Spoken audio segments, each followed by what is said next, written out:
Hello, everybody, and welcome into a new edition of the Patriots Beat podcast here on the CLNS Media Podcast Network and on Patriots Press Pass. I'm Evan Lazar, joined as always by Alex Barth. My apologies for the late start here, guys. A little bit of a delay is on me.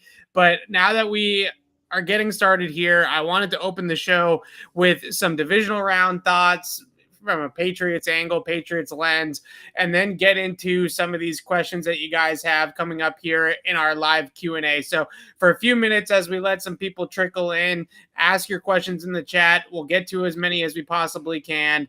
But I think the biggest conversation all over the place right now, Alex, here in New England, is after watching Patrick Mahomes and Josh Allen go toe-to-toe on Sunday night, to unicorn type quarterbacks, right? Guys that are just physically gifted up beyond belief. How far away are the Patriots from being able to contend and go toe to toe with the team like the Chiefs or a team like Buffalo? And I've thought a little bit about this since then, and kind of have sat on this topic in my head a little bit. And first and foremost, I think the most important thing I want to hit on here is this notion that Mahomes and Josh Allen are doing it all by themselves and they just carry their teams and will their teams to championship level without any help whatsoever is, I don't know, it's just weird to me, right? I mean, it's just not factual. Right? If you take Evan, it's disgusting. Yeah. I'm just going to flat up say it, especially the Josh Allen side, because I think there is respect for what Tyreek Hill does, for what Travis Kelce does. I actually really, not that those guys aren't great players. The Chiefs have done an excellent job of understanding you need complementary weapons. And I think guys like Byron Pringle, Mecole Hardman are excellent players. I think in that sense, there's an understanding of that. You would think the way people talk about Josh Allen, he's playing 11-on-1. Right. You really would. And you have PFF coming out yesterday tweeting, well, can we still get him in the playoffs?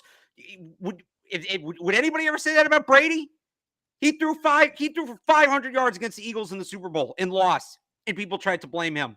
Right. But Josh Allen, and this is not a hyperbole, Evan, I sent you the screenshot, is getting compared to Michael Jordan.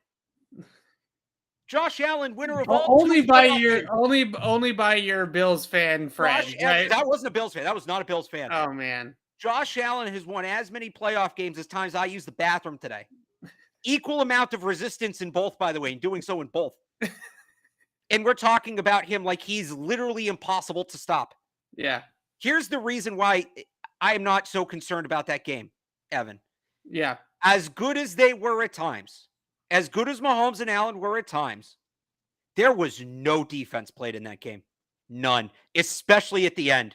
The fourth down throw, oh, Josh Allen on fourth down. The corner fell down. That is a bare minimum throw. Well, and Gabriel Davis also did take him out of his shoes, to be fair. A lot of what Josh Allen does with his legs is special. Right. But the wide receiver, man, we're giving this guy heaps of praise for doing the bare minimum as a passer at times. Again, that you know who you want to be scared of somebody, you want to be impressed by somebody in that game? Gabriel Davis.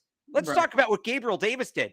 Let's not give all of that credit to Josh Allen when Gabriel Davis is the one whose head fake put the corner on the ground. Okay? Let's not give all the credit to Josh Allen and Patrick Mahomes when both defensive coordinators decided to play prevent sidelines when both teams had 3 timeouts. So and it goes back to something I've said. You just hope the Patriots aren't making those stupid decisions when it comes to in-game coaching decisions.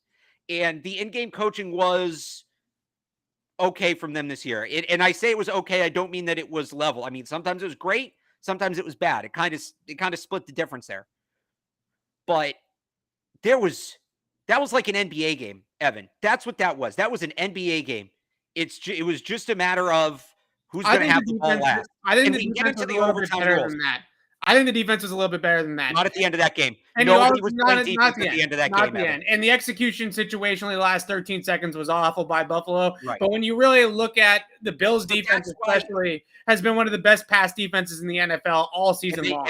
They weren't there. They weren't in that game. They weren't in the last 13 seconds. And I'm talking more about the other way around. I mean,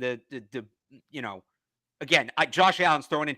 people are drooling all over. I saw somebody drooling all over the read to Gabriel Davis on the deeper touchdown earlier. That's the primary read. What quarterback isn't? And he can throw the ball far. No. I agree with you on some of this, Alex. No, he can throw the ball far. It's great. They're running dagger, right? They have the vertical and they have the route at the intermediate level that every other quarterback besides like Josh Allen, Herbert, Mahomes, Rodgers, maybe all those guys are throwing the dig, right? Every single one of those quarterbacks, 90% of the quarterbacks in the league are throwing the dig. He goes over the top. The throwing that ball to Gabriel Davis, that deep ball, not the touchdown at the end. I'm with you. The Gabriel Davis made a great move at the top of the route and he fell over. But the deep ball, there is only maybe 4 or 5 quarterbacks in the entire NFL that can make that throw. Like when you get that read as a quarterback, like Mac Jones gets that read, he's throwing the dig route every single time. And there's you missed my point here. He made a good throw. Let's stop praising the fact that he recognized that the guy running the go was open. He was clearly open. It wasn't that he recognized it. No. There have been people praising the read. There have been people praising. My point is, let's stop giving him credit for things his wide receivers are doing. And that's why I have hope coming out of that game. Because the defense in that game, especially late, was atrocious. And I trust the Patriots to play better defensive football than either of those teams did in the final 3 minutes of that game. Okay, fair enough. My whole thing about this is not necessarily about the effusive praise of Josh Allen and Patrick Mahomes and the sucking up to the physical run first quarterback that can do all these magical things, right? It's not that's annoying, but I think the bigger thing that's annoying to me is that we need to remove these quarterbacks from the situation around them and look at it and say, how do you build this? How do you compete with this? And is it possible? And I look at the way that Buffalo is built. I look at the way that Kansas City is built, Cincinnati, and the teams in the NFC side as well. And I say all these quarterbacks are surrounded by a ton of talent, right? They're surrounded by a ton of playmakers. Let's take, and I'm not saying we have to do this to prove that Patrick Mahomes is great or not, but just for the argument's sake, let's take Tyreek Hill and Travis Kelce out of the Kansas City offense and see what happens, right? See how good Patrick Mahomes is, because we saw here in 2019 and in parts of 18 as well that Tom Brady did not look like an MVP quarterback towards the end here in New England because of who he was throwing to. Then he goes down to Tampa Bay. He wins a Super Bowl, and he has an MVP season this year throwing to Mike Evans and Chris Godwin and Gronk and Antonio Brown and all of these playmakers around him. You look at the team in Los Angeles, the Rams, who I think are probably going to come out of the NFC, and you have Matthew Stafford, who was wasting away in Detroit because he never had the team around him. He never had the coaching. He never had the defense. Now he goes to a team in the Rams who are putting all the infrastructure around him, that are a well-coached team, and all of a sudden he's going to be in the Super Bowl, right? So the biggest thing that I think that I have learned about football in this day and age is obviously that you do have to have the passing game to be able to compete with some of these top teams. At some point in time, sure, you can win one playoff game like San Francisco did in a blizzard and 0-degree weather in Green Bay, and you can win one playoff game 13-10. But at some point in time, you are going to have to score with another good offense to win a Super Bowl. If you're going to win 2-3 games in a row to win a Super Bowl, you're going to have to get to that point eventually, right? Where you're going to have to put up some points. And people point to the 2018 Patriots. The 2018 Patriots had to outshoot Patrick Mahomes in the title game, right? That Super Bowl run doesn't happen. So it's not just 13-3 against the Rams. You also have to look at how they got there. And in order to string together successful games in a row, eventually you're going to go up against the Patrick Mahomes. You're going to go up against the Buffalo, and you're going to have to put points on the board. But the biggest thing that I take away from all of this is that all of these quarterbacks play at some point in time in their careers. Now, Mahomes was dropped into the Hill-Kelce situation, so he got it right away, right? Right. But in terms of these other quarterbacks, they needed their teams to build up the infrastructure around them for them to be the guys that they are. Josh Allen truly didn't pop off in his career until Stephon Diggs got to Buffalo, right? He had some flashes early, but can I add another name to that too? Real quick, I want to cut you off. Yes. I want to add another name to that too. Stephon Diggs and Brian Dable. Right. So you look at Stephon Diggs gets to Buffalo, and all of a sudden Josh Allen's an MVP candidate. Joe Burrow gets his boy Jamar Chase in the draft, and all of a sudden he's a top 5 PFF quarterback in his second season. Matthew Stafford, I just mentioned, goes from Detroit to Los Angeles, and all of a sudden, boom, here we are. Right, this team and these people are so much better as a result of that. So when I talk about, and this is where I wanted to segue into this, when we talk about Mac Jones, and no, Mac Jones cannot run around like Patrick Mahomes and Josh Allen and make these off-platform 60-yard throws down the field and all this flash and all that kind of stuff. But when we talk about the conversation of, can Mac Jones be a quarterback that you win because of and not just drag to a Super Bowl? He's a truck, not a trailer, right? Can Mac Jones be that quarterback? It starts and ends with, can the Patriots put these guys around him like these other quarterbacks have to allow him to be that guy? Because I have no concerns. I have all the faith in the world from what I saw of Mac Jones as a rookie, that I think Mac Jones could get there to the point where he is going toe-to-toe with some of these other great quarterbacks in the AFC. Because at this point in time, everybody's sitting there and saying, oh, well, there's Mahomes, there's Allen, there's Burrow, there's Herbert, there's Lamar, and the Patriots have no chance. Might as well pack up the bus, right? The Patriots have no chance because of all these other young quarterbacks. And I don't look at it as a Mac Jones problem. I look at it as a talent on offense problem. And we can also talk about the defensive side of the ball, because I know people will come at me if I don't mention that they have to get better on defense too. But mainly, we're going to talk about it all offseason. Mac Jones needs his Stephon Diggs. He needs his Jamar Chase. He needs his Tyreek Hill. He needs his Cooper Kupp. He needs his Deebo Samuel. And until they get to that point in time, then yes, the Patriots are going to be undermanned to go up against these teams. No question about it. It's almost like, and I know this is breaking news to some of the nerds, but anybody who's actually watched this game and appreciated this game for what it is and not just a bunch of numbers knows this. Football's the ultimate team game. Right. You can't win it with just one player. I don't care who that player is. I don't care if it's Aaron Donald. I don't care if it's Tom Brady. I don't care who it is. Football is the ultimate team game. The Patriots are still building their team back up. And that is what it's not the quarterback. It's not just if it was just the quarterback, the 49ers wouldn't be playing on Championship Sunday. They would have been eliminated weeks ago. Jimmy Garoppolo is not a starting caliber NFL quarterback. Breaking news. I'm sorry to all the people who thought he's a starting caliber. He's not a star quarterback. I will tell you exactly how I know Jimmy Garoppolo is not a starting NFL quarterback. Oh my because God. The 49ers, no, I'll tell you how I know.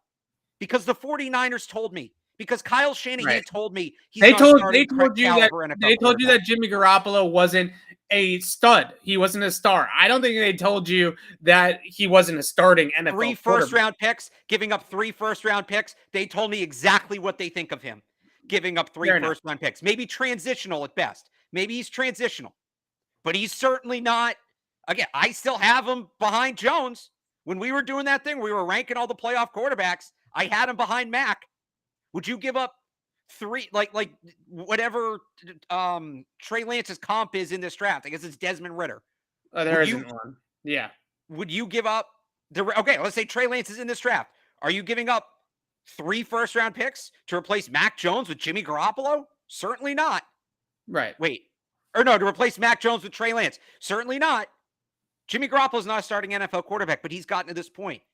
And this is something that I know people, and you want to dump on me for saying this. And look, maybe I need to adjust my philosophy a little bit, but I think the core point is still accurate. You need a freaking team to win in the NFL. I don't care who your quarterback is. It certainly helps to have a good one. You still start your team from that spot. And that's why last offseason we were talking about I was pushing back on the receiver talk. I was pushing back on all the other talk besides quarterback, because that's where you start your team. But you still need 53 guys to win a Super Bowl in this league. Look at what happened to the Packers. Right? Look, they have a better quarterback. Yeah. They have a better quarterback. Do they have a better I think you need to. So I think we're at a point. I think we're at a point. Real quick. That's why I'm not afraid after watching that game. Okay. Because the reality is, I like it. Josh, where do I even want to start with this? Brian Daboll's going to leave. Right. Stephon Diggs is going to turn 30. Josh Allen's extension is going to kick in. That roster is going to get worse. This was their window this year and maybe next year. That's the window. Then that's it. The Chiefs, I think Kelsey already is 30, right? Tyreek Hill's deal's up soon. Mahomes' deal is massive. That's going to kick in. That roster is getting worse before it gets better. The Bills roster is getting worse before it gets better. The Patriots roster still is 3 more years where it can get better. So are the Patriots going to come out and win the Super Bowl next year? I don't know. But all this talk of, a decade of Josh Allen. Let's not also forget how Josh Allen plays and all the hits he takes. A decade of Josh Allen and Patrick Mahomes. I'm more worried about a decade of Joe Burrow, if anything, because that roster can still get better. Let's get out of here with the decade of it's just Allen and Mahomes and nobody else, because that's not how this league works. I know everybody saw what they saw from the Patriots. It's not going to happen again. The Chiefs will not be that team. The Bills will not be that team. Okay, so I fully think that Josh Allen's going to be a very, very good elite NFL quarterback for at least the next handful of seasons. I'm not going to say decade, right? I don't know. I don't know what's going to happen 5 minutes from now, let alone 10 years from now. So I'm not going to go decade, but I do think Josh Allen's going to be a really elite quarterback for a long time here. But the question is, it's not even a question. The thing is that it's not as automatic as everybody thinks it is that these quarterbacks are going to make it back, right? And Josh Allen's never even made a Super Bowl, let alone, won one, right? But I'm just saying it's not an automatic. He's Michael Jordan. It's not an automatic or a guarantee that they're going to make it there or that they're going to make it back. In the case of Kansas City, that they're going to keep on making it back, right? Because that's the biggest thing that I look at is Aaron Rodgers hasn't been back since, what was that, 2012 that they made it, or 2010? Yeah, it's been over a decade. And when Aaron Rodgers made it in 2010, I'm pretty sure everybody probably said the same thing they're saying about Mahomes and Allen now. They're there. The people were pulling the quotes of it that, don't worry, he'll be back. He'll be back. Yeah, it's out there. Right. Russell Wilson hasn't made a Super Bowl since 2014. That against the Patriots. That was the last time Russell Wilson made a Super Bowl. And everybody that team was a dynasty. That Seahawks team was a dynasty. Everybody then was saying he'll be back. The Seahawks will be fine. They'll keep winning. They have the quarterback. It'll be fine. I'd even look at Tom Brady and say 10 years in between winning one, right? 2004 to 2014. Now, Brady is the unicorn of all unicorns, right? So he eventually broke through again and had a whole second peak or prime or whatever you want to call it there now here in the last this decade. But it took Brady a 10-year gap to win one again. So how about the Ravens too? We were talking, we were crowning them 2 years ago. Right. So this automatic assumption that those guys will be back is erroneous, right? We know in the course of NFL history that often doesn't happen, that you usually have a finite window and you have to maximize your championship window, and then things rebuild and the roster turns over and coaches get hired to be head coaches elsewhere and the beat goes on. But back to the Patriots, and now we can start to segue in some of these questions. I think that there's a really interesting conversation in Patriot land about what's more important and what the priority is going into the offseason, because there's an argument to be had for both ways. Alex, I think you already know which way I lean, but I'm interested to have us talk this out. There is certainly an argument for both ways, but there are some people that are strong believers like myself that the only way that you're going to knock out a Buffalo or knock out a Kansas City or actually go on a Super Bowl run with Mac Jones is to surround Mac, priority number one, with as much weaponry as you possibly can. Then there's also another school of thought that says load up on defense, build a great defense, shut everybody down, and win football the old school way of playing great defense and running the football and playing clean on special teams and all the complementary, all three phases contributing, all that type of jargon. My problem with the defense route is not necessarily that we're neglecting anything. Like, the Patriots need help on both sides of the ball. They should get help on both sides of the ball. Nobody's neglecting one to feed the other.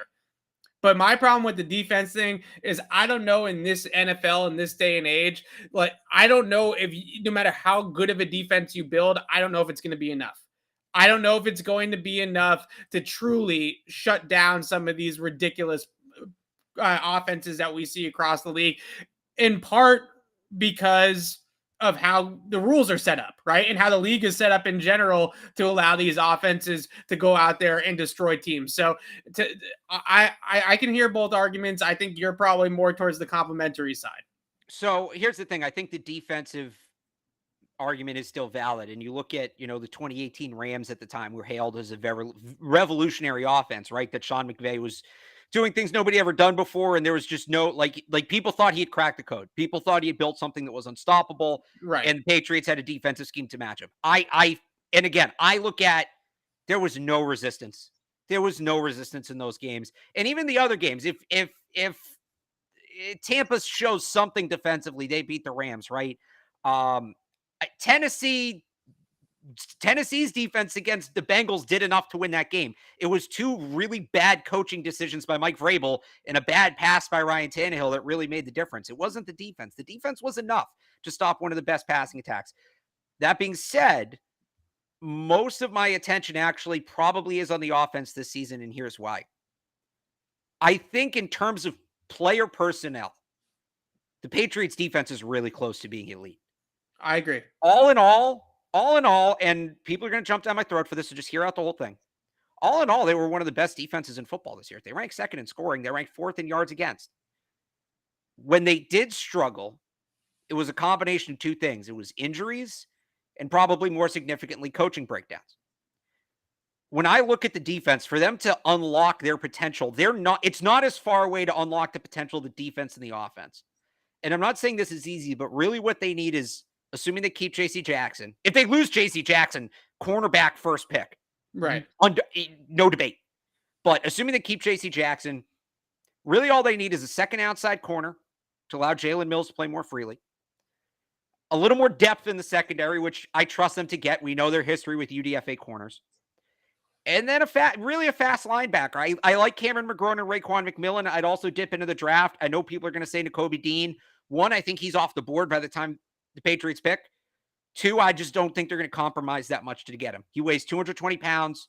Yeah. I think that they do understand they need the quicker linebackers. But again, instead of looking at the 260-pound slow linebackers or the 220-pound basically safeties, you got to look in the middle. Who are the guys who are like 240, who aren't lightning quick but can move? I'm talking like Quay Walker. I'm talking Troy Anderson, guys like that. Yeah. That's it. And the second corner is kind of a big ad, but again, there's a lot of fast linebackers in this draft. I trust them to find a corner. The defense can be at that level, I think. I know they didn't do it, but I trust them once they figure out whatever fakakta nonsense is going on with the organizational flow chart on the defensive coaching side. Once they figure that out, I trust them to play better defense than the Bills or Chiefs did in the final 2 minutes of that game. The offense a little further away. You need multiple pass catchers. You need to replace James White. They need an offensive lineman. We don't know if it's a guard or a tackle yet, depending on what they do with Michael Onwenu, but they need at least one starting offensive lineman. There's a lot more going on that side of the ball. So I still subscribe to the idea that I think an elite defense will go a long way for this team. I don't think they should abandon the defense. That being said, I actually think the defense is a lot closer than the offense is in terms of player personnel. Whatever the coaching situation is what it's going to be. I think that the player personnel issues are much bigger on the offensive side of the ball than the defensive side of the ball. So I do think this is an offensively focused off season. Yeah, I'm with you on the defense. I think we're getting really carried away about one game against Buffalo. Even the week 16 game against Buffalo, I'll give you that one as well if you want to throw that in there. But first and foremost, you look at the Bills, they were a tidal wave at the end of this. I mean, even though they got knocked out by Kansas City, against the Patriots, against the Chiefs, neither one of those defenses could stop Buffalo. They had one of the most efficient offenses in the playoffs this year, the most efficient offense in the playoffs this year. Let me just say real quick, the other thing to remember about the Bills, as good as they looked, these last 2 weeks are the first time Josh Allen played consecutive games with a passer rating over 90 since early October, since weeks 5 and 6. Right. He went 3 months. Yeah, he has high highs and he has some low lows. He went 3 months without playing back-to-back consecutive games. So you caught him at the wrong time. You might catch him at the wrong time again. You got to be ready for it. But I think we might be overreacting a little too much to those games.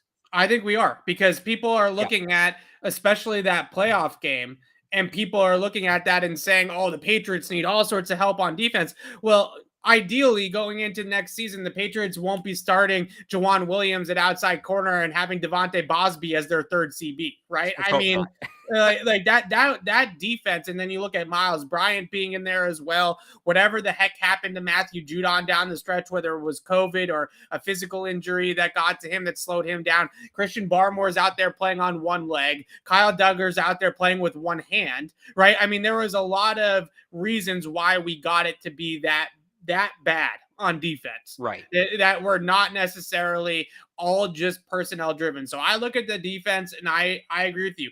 I think that they need a linebacker, maybe two, depending on how much they're going to let some of the younger guys play. If Josh Uche is not going to play and Ronnie Perkins isn't going to play, and they don't trust those guys to start taking on bigger roles, then maybe they need multiple linebackers. But I think they need a linebacker that is a replacement for Dante Hightower, who maybe is, like you said, 240, 245 instead of 260, and he's got a little bit more new age versatility to him and speed.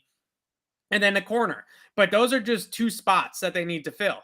I think offensively, the thing that makes it so hard offensively, and why I am so offense heavy this offseason, is that what they are chasing, especially at the skill position players, are not easy to find. Like they don't, Right. Tyreek Hills, Stephon Diggses, Cooper Kupps, those guys don't grow on trees. A linebacker that can move a little bit, that can also play in Bill Belichick's system, those guys are a more dime a dozen than the guys that we're talking about on the offensive side of the ball.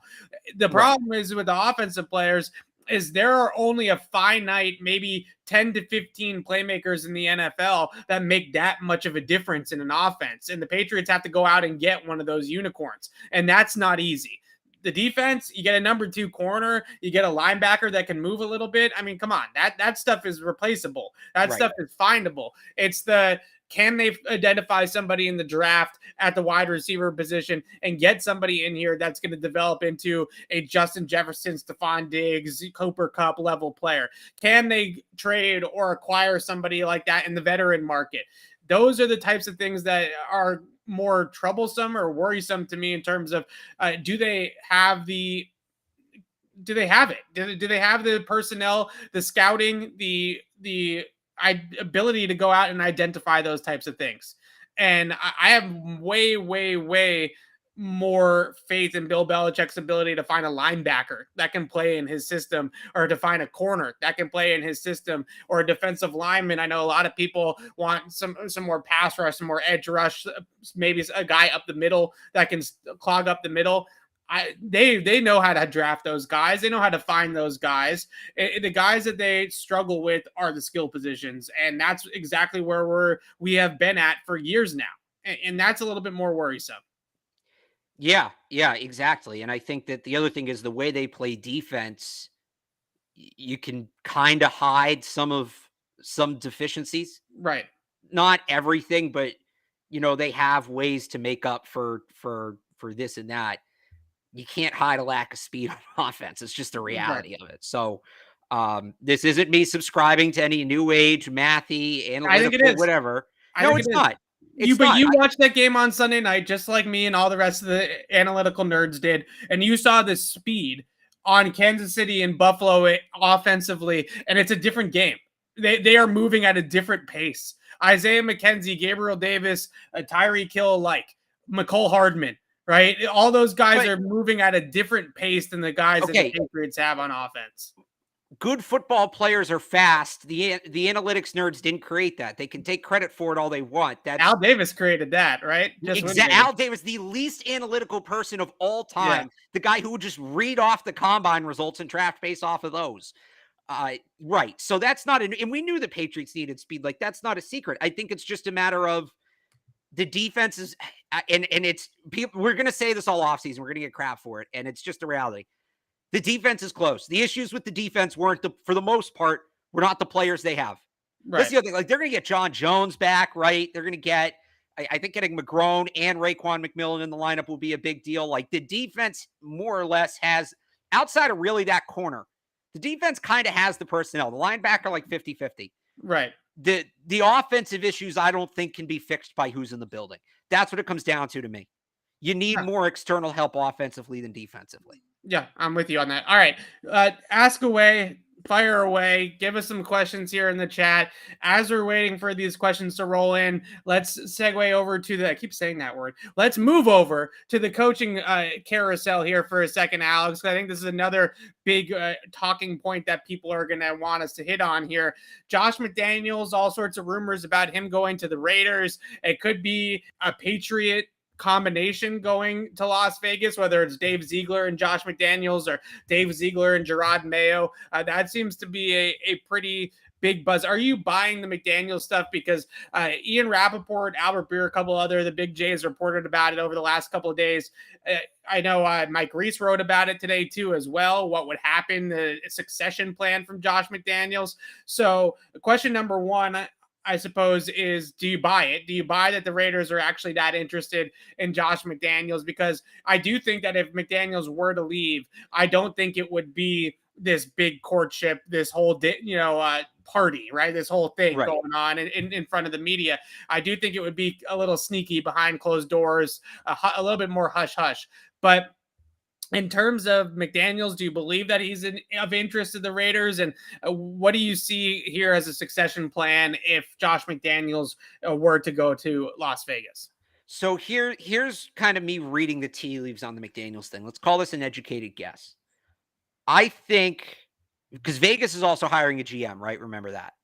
Right. I think Vegas is taking pitches on what these potential GMs would do with the future of the franchise. And look, they made the playoffs, right? They're in the playoffs, all well and good. And I think they're probably hearing a lot of staying the course, rounding off the edges, and this team's ready to compete. But they probably also have a candidate or two who says you need to take a step back, take a step forward. Carr is going to be in the last year of his deal in 2022. It's time to prepare to move on from him, reset at the quarterback position, and go from there. So I think if they are going to follow that first course of action of staying the course, staying with Carr, all of that, then you probably want a guy like a Gerard Mayo or Brian Flores, Leslie Frazier, Todd Bowles, one of these defensive types, right? I think that's the way to go. At the same time, so McDaniel's value right now is solely based on Mac Jones' performance this year in my mind. Yeah, it's developing quarterback. Right. This has nothing to do with the offense he designed or anything of that. People are still pissed at him for what he did to the Colts. I think the idea is here's a guy who made a rookie quarterback work. We want that. So what I read this all as is the Raiders are keeping Josh McDaniels in their back pocket just in case they decide to move on from Carr. If the GM they hire wants to move on from Carr, McDaniels becomes the most logical candidate. If they're going to stay the course, there's no shot they're going to hire McDaniels. If I'm worried about losing McDaniels anywhere, it's Tampa. Because all of this messaging from Brady that he's going to retire, to me, and definitely Jim Murray pointed this out, I know exactly what he wants. He wants that goofball Margaritaville-ass coach out of the building.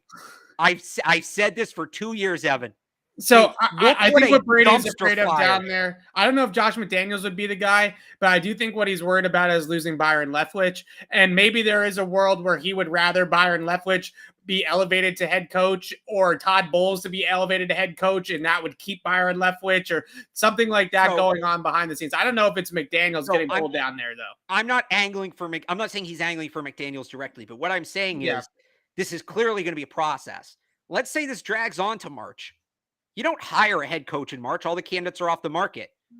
But McDaniels isn't somebody they necessarily need to worry about in terms of the timeline, right? So if it takes him until March to force Arians out, McDaniels will be the top candidate come March. You get what I'm saying? Yeah, I do. So it's not necessarily, I want Josh McDaniels. It's just, Byron Leftwich might get hired elsewhere. I think regardless of what happens with Byron Leftwich, I just think he wants Arians removed. Forget who replaces him. Look what a train wreck that organization became in the last 6 months. That starts and ends with Bruce Arians. Tom Brady didn't let that thing fall apart. Bruce Arians and his goofy, I was on with Ted Johnson on Sunday, summed it up perfectly. Win or lose, we booze. That is Bruce Arians' mentality. Tom Brady could not be further from that mentality. I never got how that relationship was going to work. He carried his ass to a Super Bowl. He won one in spite of him. But yeah, I think he wants that guy gone. And then honestly, if I'm Tom Brady, get rid of him and then we'll figure it out. Whether it's Leftwich, whether it's McDaniels, whoever the hell it is, get that clown the hell out of the building. I think that's what's going on down there. Okay, so two different things we addressed there. First of all, with McDaniels, I think there's the way that I would go about hiring a coach, and I think this is where the problem I have with McDaniels is if you can get your hands on a Kyle Shanahan or on a Sean McVay or on one of these guys that are truly, no offense to McDaniels, are truly innovators on the offensive side of the ball, right? Truly like geniuses on that side of the football, then that's one thing. And then you go for that guy, right? You get that sort of guy in your building. But if you're not going to hire somebody that is on that level of innovation, creativity, scheme, all that kind of stuff, then the best leader and the best CEO is where you should be headed, right? You should be looking for the best motivator, the best organizer, the guy that's going to run the company the best, right? And not Bruce Arians, right? Not Bruce Arians. The anti-Bruce Arians. I don't think that's Josh McDaniels either, right? Like I don't think. Yeah, so I would agree with that. In this coaching cycle, the guy that I look at that is the offensive mastermind that I would back up the Brinks truck for immediately is Dable, right? If Dable if you can get Dable in your building, I think he is a McVay, a Shanahan, an Andy Reid, one of these guys that are truly at the top of the offensive coaching game. Right. I don't think that's McDaniels either at this point. I don't think McDaniels is in that category of elite offensive minds. I don't think he's in the great CEO category either. So if I'm a team looking for a head coach, I look at a guy like Gerard Mayo. I look at a guy like Todd Bowles. Those guys are known to be, or even a guy, and I know this is crazy and everybody's going to scream at me, even a guy like Dan Quinn, who's universally loved by everybody that he coaches, right? Is just one of those guys that everybody gravitates towards and loves. That those are the types of guys that if I can't get my hands on a Dable and I can't get my hands on a McVay or on a Shanahan or on a Reid or on one of those types of guys, then I'm going for that guy. And I think in a lot of ways, the Chargers, when they hired Brandon Staley, thought that Staley was the McVay of defense, right? Nope. They thought that they were getting that sort of coach of that level of mastermind. And maybe they were wrong about that one too. So that's where I'm at with the McDaniels thing. I just don't know if he fits into either category at this point. Of really the only great thing about McDaniels that you can point to is his ability to work with younger quarterbacks. It seems like he has a knack for that. I know everybody's going to bring up Tim Tebow, but you look at Jimmy G, you look at obviously Mac, you look at Matt Castle in 2008, right? He does seem to have an ability to work with these younger quarterbacks. So maybe there is something to be said for his genius in that department. But I also don't know to a degree how much of that is Bill Belichick. Right? How much of that is Bill Belichick painting the picture of what exactly the defense is going to do and really working with those quarterbacks as well, those Tuesday meetings and things like that.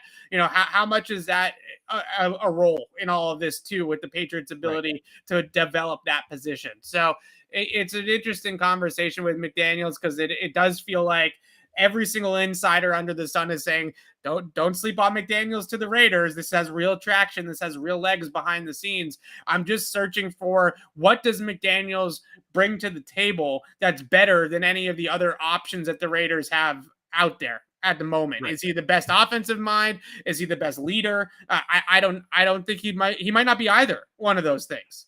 Again, it only makes sense if they want to move on from Carr.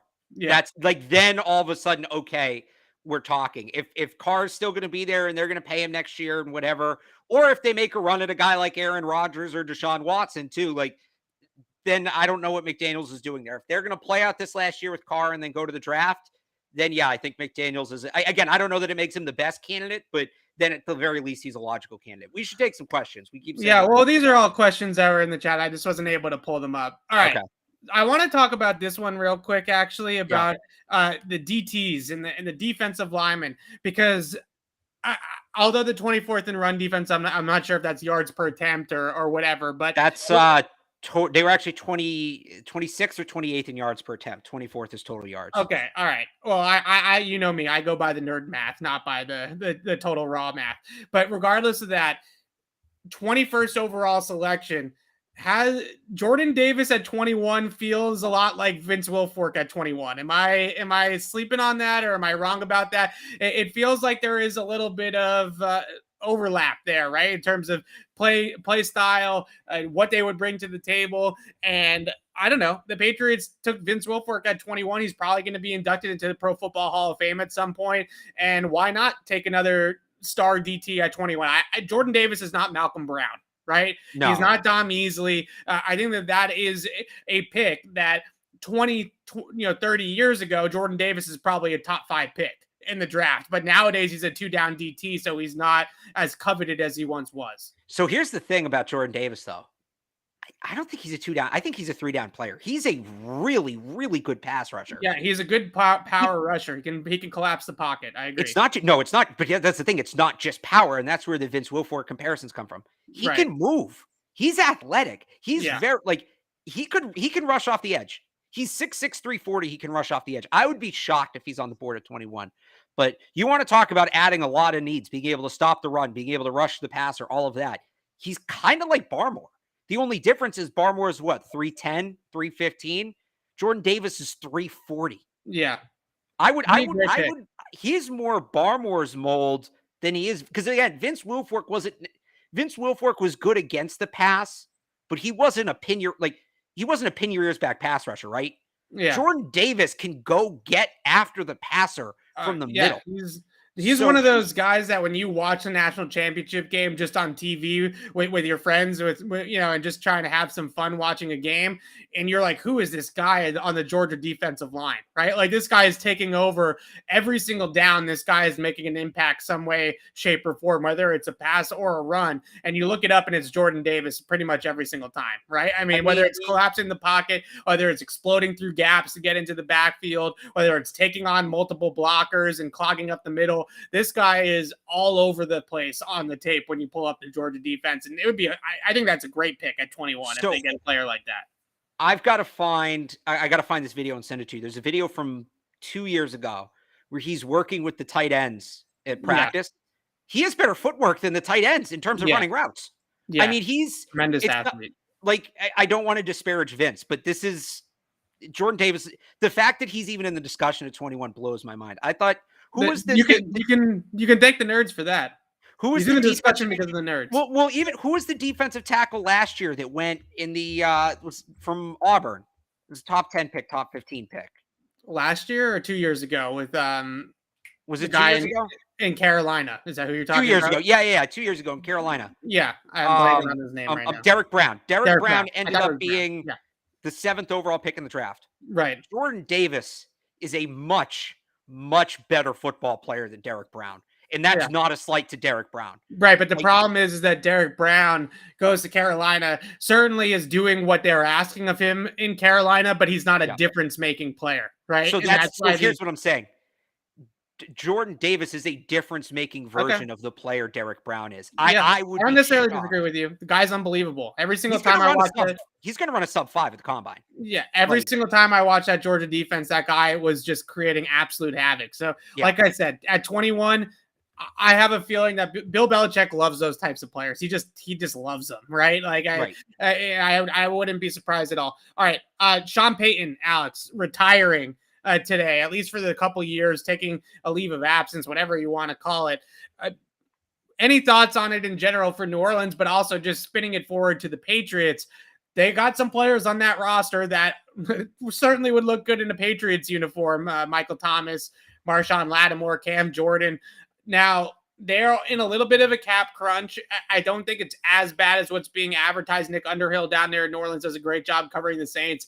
He's written and talked about in a lot of ways how the Saints could move money around and be pretty good cap-wise. But they will probably have to, at some point, offload some players, right? They're not going to be able to keep absolutely everybody. And you also go into it that you're going to have a new coach. Losing a guy like Sean Payton is losing a pillar of your organization. Right. So losing a guy as big of a deal as Sean Payton, no quarterback, they're going to have to hit the reset button here a little bit in New Orleans. So some of these guys that are getting up there in age or contractually are very, very expensive might not make the most sense to hang on to at this point for the Saints. Yeah, I'll pass on Michael Thomas. He's Slant Boy. He's played 13 games in the last 2 years. You don't like Slant Boy? He fell off. He had one good year. They traded the wrong guy. They had to trade one of them. They traded the wrong guy. They should have kept Brandon Cooks. But That's another point. I don't know if Brandon Cooks, Michael Thomas. Does Brandon Cooks have Michael Thomas's season? Was that 2019 with Drew Brees? Right. He had one really good. Besides that, I mean, basically since that season, he's been hurt. Yeah.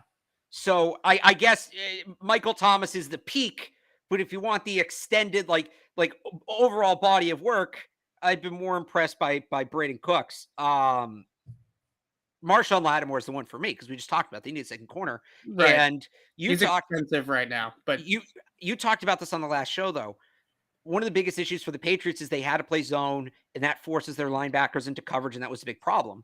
You have J.C. Jackson and Marshawn Lattimore opposite each other. Oh yeah, they don't play no zone. Right. Linebackers don't have to cover anything. Then you can go ahead. Then go ahead and get Chenal, whatever his first name is, Chenal from Wisconsin, the 270-pound downhill kid, Leo Chenal. You can have him running downhill all you want if you got J.C. Jackson opposite Marshawn Lattimore. So if they're going to pick a piece off that roster, he's the guy to me. I guess if you want to go like pound for pound, considering he cost a ton, I can't imagine Cameron Jordan would be super expensive at this point. Yeah.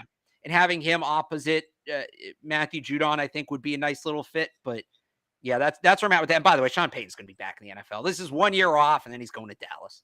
So there's one other player I would mention. I mean, Marshawn Lattimore is obviously a no-brainer, but he is due $24 million in cash in his contract next year. So that's not going to happen here in New England with pairing him with J.C. Jackson, right? If the Patriots feel like Marshawn Lattimore is better than J.C. Jackson, then that situation could happen, right? Which was similar to what happened with Stephon Gilmore and Malcolm Butler, right? They saw a better player out on the market, and they upgraded CB1 instead of pairing Butler with somebody. So they could go that direction with it. I don't know if they would. I'm just throwing that out there.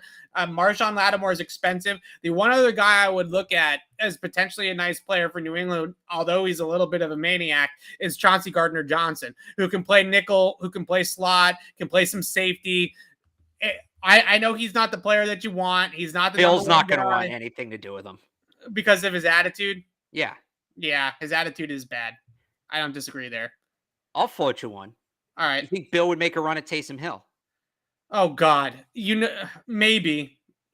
I'm not saying should he. I don't know. I don't know what his contract looks like, but if they end up releasing Taysom Hill and he's just a free agent for anybody to sign, I wouldn't rule it out, right? I mean, that's the type of player that Belichick gravitates towards. Those guys that are nobody knows what they actually are, but they have some sort of football player instincts in them, right? And you just kind of make it work. You're right. He raved about Felipe Franks before that Falcons week about how he's a backup quarterback and he covers kicks and he can be a tight end. So I think Bill wants a guy like that. I actually have on my draft board a couple quarterbacks who kind of fit that mold. Sucks Will Levis went back to school. He would have been the perfect guy. But would Bill bail him out? Taysom Hill? They're not going to trade for that contract, but if he gets released, then maybe we could have that conversation. The contract's super weird. I think it can be reworked. Yeah. I wonder if he'd get them to rework the deal and then pull that. There are some players on New Orleans, point blank, overarching point here. There are some players on New Orleans that would be nice, right? There are some players there that would be fun to have. One I mentioned, he's actually a free agent, but New Orleans might not be able to pay him now because of their situation, is Deontay Harris. Bortles. Yeah, Blake Bortles. I like Deontay Harris. Deontay Harris would kind of come in here and I think be a little bit like the Patriots' Isaiah McKenzie, right? He's not going to play 90% of the snaps. He's not going to have a full-time role in your offense, but he can come in and give you that gadget yards after catch, ball carrier type of role, speed. Yeah, he can return kicks too, I think, right? He was one of PFF's highest graded receivers in the league last year because he was just incredible with the ball in his hands. Like people couldn't tackle him. So he's an interesting one too. He's a street free. He's a UFA, so that they could just go out and sign Deontay Harris, which isn't a terrible one to look at. I know people want Isaiah McKenzie, but I think McKenzie's going to stay in Buffalo. Ultimately, I think he likes it there. But I like Deontay Harris would be the other guy I would look at in the free agent market. That's kind of like an Isaiah McKenzie. All right, Harris is an RFA, by the way. Is he? Yeah. Okay. Well, then they have to sign him to an offer sheet. That's a whole nother problem. They might be able to sign him to the offer sheet, though, because New Orleans doesn't have the cash to back it up, right? Exactly. So they might be able to do a Chris Hogan there. Okay, here's a question for you. They left out your guy, Wan'Dale Robinson, which is offensive. Yes. Flat out offensive. But I love this question because I think this is going to be a conversation when the Patriots run through their mock draft simulators that Bill Belichick's talked about in the past. I'm not saying they're using PFF's mock draft machine They and shouldn't, going because through it it still like doesn't that. have kickers. Right. But they punters. do run their own simulations. These are the types of conversations I believe that they have truly in the draft room, right? If we have the number one defensive player on our board in the first round and we take that guy, but we know we need a receiver, which one of this cluster of receivers do we like the best? So whether it's David Bell, Pickens, Mechie, or let's throw Wandell in there too. Those four guys, I believe, would be in a cluster on the Patriots board where they would be happy with any one of those four wide receivers. But which one do you want them to pick the most and why? So I'm out on Mechie. I'm out on Mechie, and it's nothing. You guys know me at this point. I'm an Alabama fan. I'd love to see Mac to Mechie or Mac to Jameson Williams. I just don't think you can wait a year. I don't think you can wait a year for your big wide receiver acquisition to make a difference. So if they didn't have the torn ACL, if they didn't have the torn ACLs, they'd be 1 and 2 on my board for the Patriots. They really would. But they can't be with this high of a pick. If you're talking about Mechie, maybe you're getting into the 90s, right? The 3rd round, 4th round, I'd bite. So we'll take him out. The thing for me with Wandale Robinson, as much as I like him, and he is my draft crush on the offensive side of the ball. Don't back up on it just because everybody's. Well, here's the thing, and Evan, I texted this to you, so you know this is true. Yeah, and he's my draft crush on the offensive side of the ball. It's Quay Walker on the defensive side of the ball, and then Matt Arrays on special teams. But I think that Wandale can't. They still need the downfield guy, and maybe that's as simple as changing Nelson Aguilar's role, but if they don't go out and get like Calvin Ridley, I still think David Bell or George Pickens is a better pick than Wandale Robinson. Right. Can I lay out my master plan for you? I did this on the show with Murph earlier today because it involves this question. Sure. I'd have to run the numbers by Miguel. I don't know exactly how realistic they are. There's a lot of ifs in here, but if you can make the ifs go your way, trade a second for Calvin Ridley, which is the reported asking price right now. Trade a second for Calvin Ridley. You then go out, you trade Isaiah Wynn for a late 2nd round pick, which I think you could do. That, by the way, is just about flush in terms of cap. You're down like $1 million. The difference because they're both on their 5th year option. Right. You then bring back Trent Brown, bring back Ted Karras. Use your 1st round pick. You take a tackle, Darian Kennard, Jackson. I'm blanking on his last name. The kid from Washington, Jackson Kirkland. You take one of those 2 tackles. That guy sits behind. You have Trent and Onwenu, your starting tackles. That guy sits behind him. You then use your 2nd round pick you got for Isaiah Wynn to draft Wandale Robinson. Now you have 2 starting tackles, a 3rd guy waiting in the wings. You have your true X receiver. You have an explosive slot receiver to pair with Kendrick Bourne. Now you're in business on the offensive side of the football. I think if they put that offensive unit together, now we're talking. We're talking. But can you answer the question directly? Because roundabout answer. Sorry, which one of these names would you take out of this group? Assuming they don't bring in a receiver in free agency or via trade, I don't know that much about David Bell. You were kind of texting me about him. He kind of flew under my radar this year. So he's like a very serviceable NFL wide receiver, but he's nothing flashy. He's Malcolm Mitchell. Some of his contested catches are flashy, but I'm so over the contested catch guy, right? Like whenever I talk about draft evaluations, I want to see strong hands. I want to see guys that can go up and get the ball or catch the ball outside their frame. I want to see guys that can finish through contact. But if you throw at me, oh, Evan, you got to watch David Bell. Watch this one-handed catch he makes.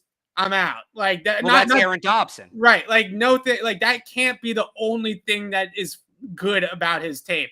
And David Bell's steady in every single way, but he's not good. He's not elite at any one thing besides maybe the ability to go up and make some good catches in contested situations. So basically, he's a good complementary piece. He's a good secondary option, which good teams need. I just talked about that with the Chiefs, but the Patriots need a playmaker. Then give me George Pickens. Yeah, I'm a George Pickens guy right now. Now, I still love the idea of John Mechie with Mac Jones. I know that it would probably have to wait a year, but nowadays with ACL rehab and surgeries and the way that they're able to get these guys so quickly back on the field, and the fact that pretty much everybody that has an ACL comes back and is fine now. Like there's not a whole lot of guys that pull a Dante Culpepper, right? That are just never the same dude anymore. That just doesn't happen anymore. So I just love the idea And I think it's so, such an easy comparison, and maybe it's lazy, but I can't help but look at what Burrow's doing with Chase and be like, if you put Mac with Mechie and a guy that he's thrown to, how many times between practice and in games at Alabama. And I know that behind the scenes, those guys work together a lot because Mechie wasn't starting initially, right? Just like Mac wasn't starting. So when they go 2-on-2, 2s-on-2s and stuff like that, and they run basic off to the side, Mac and Mechie was a connection then as well, when he was behind Ruggs and Judy and all these other guys there at Alabama. I just love the idea of pairing him with a guy he's familiar with, because I think that eliminates so much of the chemistry that needs to be built between quarterback and receiver. So let me ask you this: why Mechie over Williams? Because I would take, if we're going to go down that road, I'd take Jameson Williams. Well, how much did Mac play with Jameson? I don't think much, right? As much, the same year. Okay, and he wasn't starting either because they were behind Ruggs. But Jameson was at Ohio State, right? So I don't remember Jameson Williams playing much with Mac, but maybe my memory is incorrect there, because last year they played so much with Smith, Waddle, Mechie was like their top three, right? So maybe Jameson mixed in. Oh, I thought Jameson Williams had another year there. I just still think Jameson Williams is better, but again, I think a big part of the mistake with Harry, because and this is something I'm going to bring up a lot in the course of this offseason, the nature versus nurture thing. It's not just a play you're taking. You have to develop them and use them correctly. They botched. I don't want to say they bought. Let me rephrase that. No, they botched it. You can say that. Well, no, because it's not entirely. N'Keal Harry's injuries, they botched it. N'Keal Harry's first summer was a mess, right? They put him back in that Lions game when he had his hamstring issue, and then he was on IR and all of that. Even though Mac and Mechie have the chemistry, they're not the only two guys on the field, right? It's everybody else.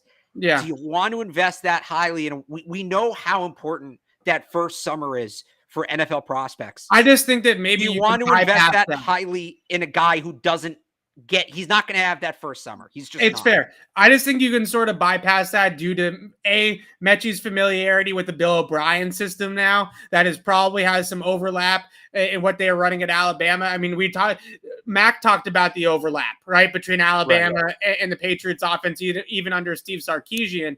So I think there is some overlap there with the offensive systems, and there's obviously a ton of already natural chemistry. So I think you might be able to bypass the training camp, OTAs, camp thing with Joe. I get the hesitation. I get it. Here's the thing.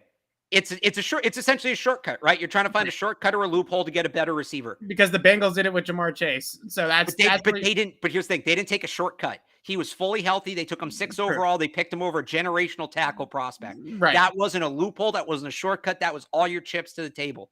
No shortcuts. No gimmicks.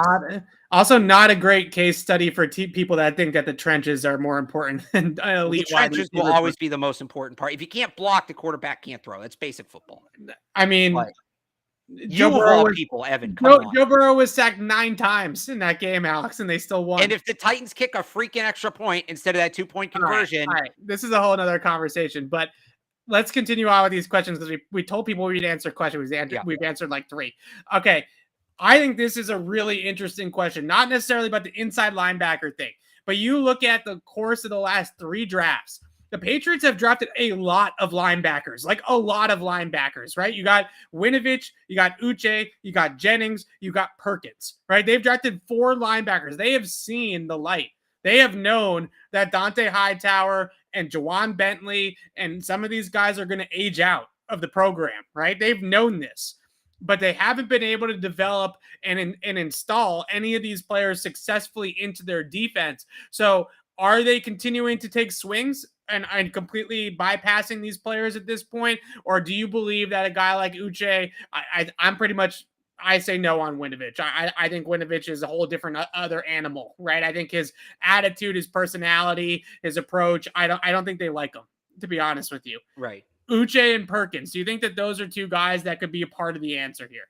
Man, Josh Uche was so good in camp and OTAs and all of that. He was excellent. He was. And he was even playing well before he got hurt this year. And they put him in that Miami game, and I thought he had a good game. I still buy in on him. You're right. Winovich. He had a good game against the Jets too the next week. Yeah. Winovich, that ship has sailed. That's the reality of it. It really feels like Uche. And I understand why Uche didn't play a ton in the middle of the year, because Kyle Van Noy and Matthew Judon were both playing at such a high level that you weren't going to take them off the field. That's football. That's how that works. They're not going to play at that high of a level all the time. I think you got to give Josh Uche a real shot this year, because you can't have these years. And now it's going to be Ronnie Perkins too. You can't have these years go by where you keep drafting these guys top 60, 80, whatever it is, and not play them. Right. So Josh Uche's shown me enough that he deserves a real chance. Like, that's the thing. I don't know that Winovich ever did enough where you were like, okay, he's got to be like a 60% usage rate guy. Right. I feel like Josh Uche's shown that much. So just get him on the field at this point. Yeah, Josh Uche has talked a lot about in the past how he wants to be Dante Hightower in terms of role, right? I'm not saying in terms of impact, in terms of all the accolades, but in terms of role, somebody that on early downs is playing inside linebacker, then on third down, you put him on the line of scrimmage and you let him rush the passer. And I still think that ability is physically in Josh Uche. Like, I think he can still be that player. And people are clamoring for speed. They're clamoring for explosiveness at the second level. Well, there it is right there. And I really truly believe that you can go out and you can draft some of these guys that we're going to talk about over the next couple of months and put them at that inside linebacker role. And maybe they'll be a little bit more natural inside linebackers or have a little bit more experience off the line. But in reality, are they going to be that much more athletic than Josh Uche? Are they going to be that much faster or that much more explosive than Josh Uche? Are they going to have the experience in the system that Josh Uche has? So unless you're going to get into Kobe Dean or one of these guys at the top of the draft that is just a home run type of linebacker pick, if you're going back into the well on day 2, aren't you just drafting another Josh Uche at that point? Exactly. Yeah. Which is why I'm in on more like Quay Walker, 4th round, more of a true middle linebacker, that sort of player. They can't just keep taking these edge guys in the 2nd round and hoping that they can turn them into on-ball, off-ball guys and do the Dante Hightower, Kyle Van Noy dance. Yeah. In reality, it maybe this is a separate issue. I think it ties in. Correct me if it doesn't. It even goes back to what went wrong with Juwan Williams. Yeah. When they took Juwan Williams, and again, this is a nature versus nurture thing. I don't know that Juwan Williams would have been a star corner anywhere he went, but he didn't play for 2 years. He was never going to play. When they took him, they had Stephon Gilmore, J.C. Jackson, and Jason McCourty and they had I'm missing somebody too there. But they had a bunch of, I guess, probably John Jones. They had 4 great corners under contract for multiple years. I get you want to get ahead of guys leaving, like, certainly, absolutely. But at the same time, if guys don't play, and it's not just play, if they don't play, if they don't get practice reps, if they don't get reps in camp, etc., they're not going to develop. I get you take the best player on the board. I think best player on the board, though, that to me has always meant best for your team. Not necessarily just whoever would have the highest Madden overall. If that was the case, Matt Araiza should be a 1st-round pick. But you got to draft guys who will play. You have to draft guys who will have a role. And if they take an edge rusher in the 2nd round behind Uche, behind Perkins, Van Noy still under contract, that guy's not going to play. He's not going to develop. We're going to do the same dance all over again. Yeah. Judon, obviously, yeah. At this point, I truly do feel like with Josh Uche and Ronnie Perkins that they need to put those guys on the field and see what they have in those players before they just draft the redux Josh Uche. There just doesn't seem to be much of a point there. All right, cornerbacks, a couple quick ones here to wrap it up. Cornerbacks in the 1st round. Love Sauce Gardner from Cincinnati. Big fan. I don't know if he'll still be on the board. He's probably going to be off. Andrew Booth Jr. is another name. I know some people are high on Roger McCreary from Auburn. What are your thoughts on some of these guys? Yeah, I'm probably a little further behind on the corners than I'd like to be. I like Kaiir Elam out of Florida. I think he's a player, and he'll be right around their spot in the draft. I really like Kobe Bryant. Shout out Mamba, but it's with a C. Kobe Bryant from Cincinnati. I think, if you watch him on Gardner, Bryant's on the other side. He's getting targeted a lot because Gardner's so good, right? And he held his own. Gardner might be a top 10 pick. That guy's unbelievable. Right. So, but hey, the guy who played opposite him was pretty damn good too.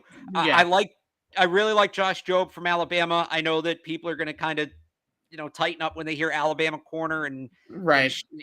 shades of, I can't even Yeah. think of the name now. One of my favorite. Job reminds me a lot of like not in terms of a player profile, but Right. like just in terms of what you're getting is like a Logan Ryan, right? Where he's not like the best corner ever, but he can play the role, kind of like what Jalen Mills did for them last Right. year. He's going to come in. He's going to be a number 2. He's going to be a good number 2. He's going to be a good number 2 for 4 years. Cyrus Jones. Thank you. My Right. mind's everywhere today. He's not Cyrus Jones. Like, this is Josh Jobe can legitimately play.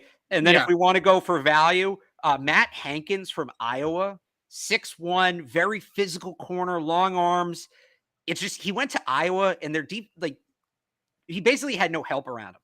And you're in the Big Ten. He's going up against Jahan Dotson. He's going up against all those Ohio State receivers, right? And he was okay against him. He wasn't great. But if you put him in a scheme like the Patriots, where they will give that second corner help, I think he could be somebody who could emerge into that second corner. And then one more real depth name. I think he's projected to go undrafted right now. But Stephen Gilmore from Marshall. Steph Gilmore's brother. Yeah, I was going to say they're brothers, right? Yeah, why not? Yeah, yeah. I think Sauce. I think Sauce is going to go high. You look at last year. Yeah, I'm not. He's going to be off the board.